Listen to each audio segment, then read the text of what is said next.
Let us see an interesting question from number systems. What is the minimum value of p for which sum of these fractions is an integer? So question ఏమంటున్నారంటే p లో ఏ minimum వాల్యూకి ఈ మూడు fractions add చేస్తే integer వస్తుందని అంటున్నారు. Okay, so fractions observe చేద్దాం. Denominators ఈ రెండు ఈక్వల్గా ఉన్నాయి, కానీ ఇక్కడ వేరేలా ఉంది. ఇక్కడ ఏముంది నెంబర్ 266,450. 900లో హాఫ్ చేస్తే 450 వస్తుంది, అండ్ 532లో హాఫ్ చేస్తే 266 వస్తుంది. అంటే ఈ నెంబర్లో ఇది హాఫ్ అనమాట. సో నేను డినామినేటర్స్ని ఈక్వేట్ చేసుకోవడానికి ట్రై చేస్తాను. ఈక్వేట్ చేయాలంటే ఏం చేయాలి? దీన్ని డబల్ చేయాలి. ఫ్రాక్షన్ బ్యాలెన్స్ చేయడానికి న్యూమరేటర్ని కూడా డబల్ చేయాలి. సో న్యూమరేటర్ని డబల్ చేద్దాం, డినామినేటర్ని కూడా డబల్ చేద్దాం.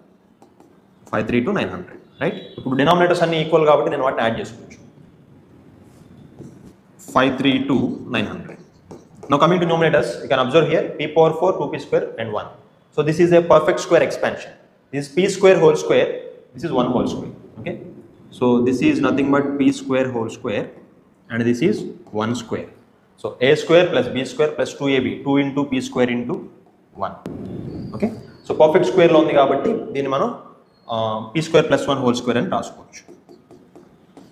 సో ఈ ఫ్రాక్షన్ ఇంటీజర్ అవ్వాలంటే న్యూమరేటర్లో మనకి స్క్వేర్ ఉంది కాబట్టి డినామినేటర్ని కూడా పర్ఫెక్ట్ స్క్వేర్ అయి ఉండాలి. ఓకే, సో దీని స్క్వేర్ రూట్ ఎంత అంటే 5329 స్క్వేర్ రూట్ వచ్చి 73, అండ్ లాస్ట్లో 2 zeros ఉన్నాయి కాబట్టి దాని స్క్వేర్ రూట్లో లాస్ట్లో 0 వస్తుంది. Okay, so this number is nothing but 730 square.